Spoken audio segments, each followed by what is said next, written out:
Thank you, Richard. I have one last one to read. It's a little bit longish, but it's reversing perspective a little bit. It's a poem by Denise Levertov called "A Tree Telling of Orpheus." And Orpheus is, of course, the patron saint of poets, and who played his lyre, his music so beautifully that all the animals were still and came around him, and the trees uprooted themselves and came to him as well. So this is how the trees respond to music. So a tree telling of Orpheus.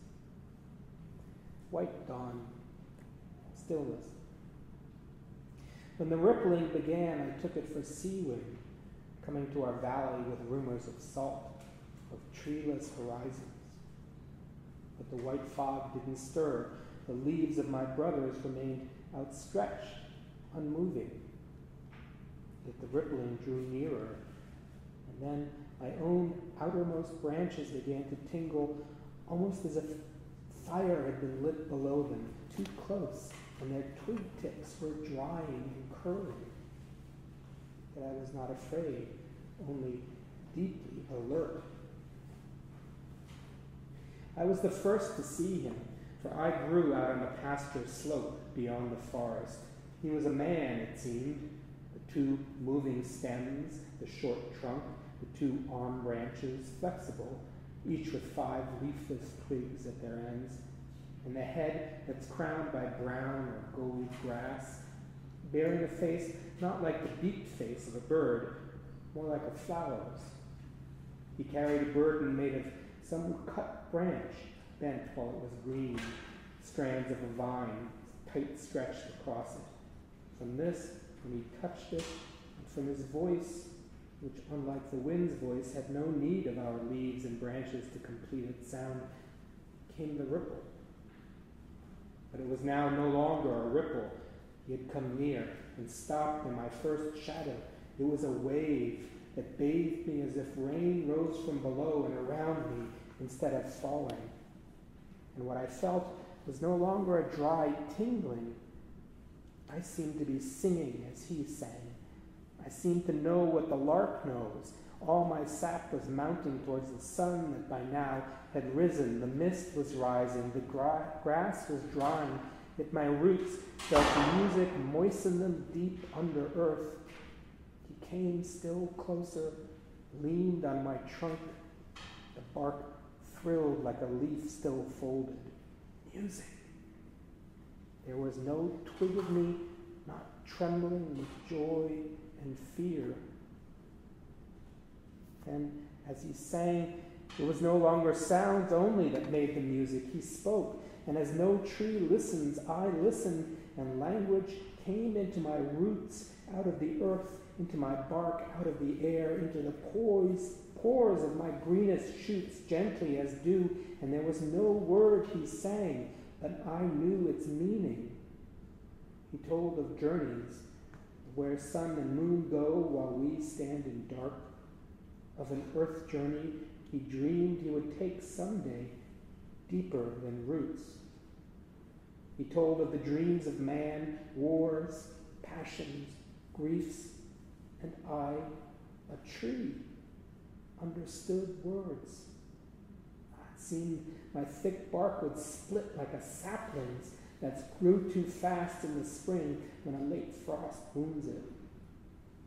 Fire, he sang, that trees fear, and I, a tree, rejoiced in its flames.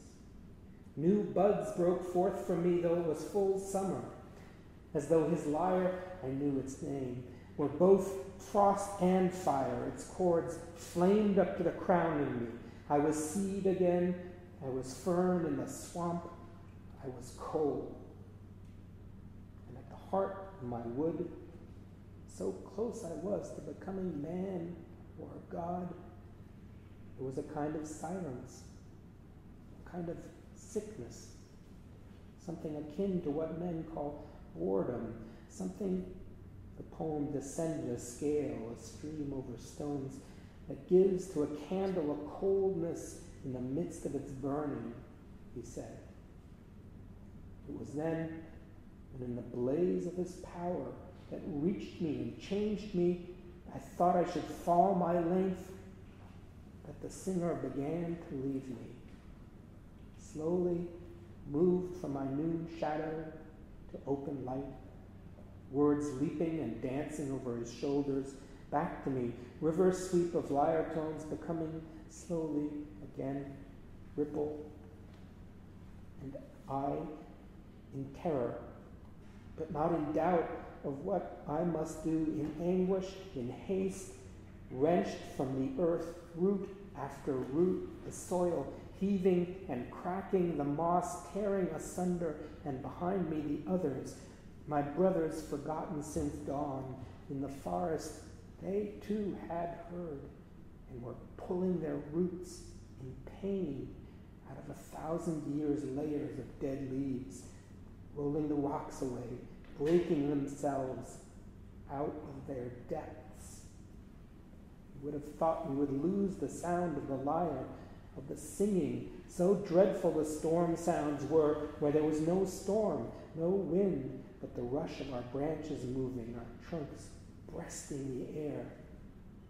But the music reached us. Clumsily stumbling over our own roots, rustling our leaves.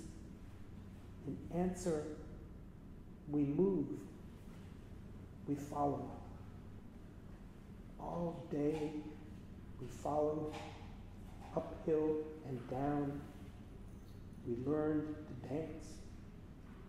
For he would stop where the ground was flat, and words, he said, taught us to leap and to wind in and out around one another in figures the lyre's measure designed. The singer laughed till he wept to see us. He was so glad. At sunset, we came to this place I stand in, this knoll with its ancient grove that was bare grass then. In the last light of that day, his song became farewell. He stilled our longing. He sang our sun-dried roots back into earth, watered them, all-night rain of music, so quiet we could almost not hear it in the moonless dark. By dawn he was gone. We have stood here since in our new life. We have waited. He does not return. It is said he made his earth journey and lost what he sought. It is said they felled him and cut up his limbs for firewood. And it is said his head still sang and was swept out to sea, singing. Perhaps he will not return. But what we have lived comes back to us. We see more. We feel, as our wings increase, something that lifts our branches, that stretches our furthest leaf tips further.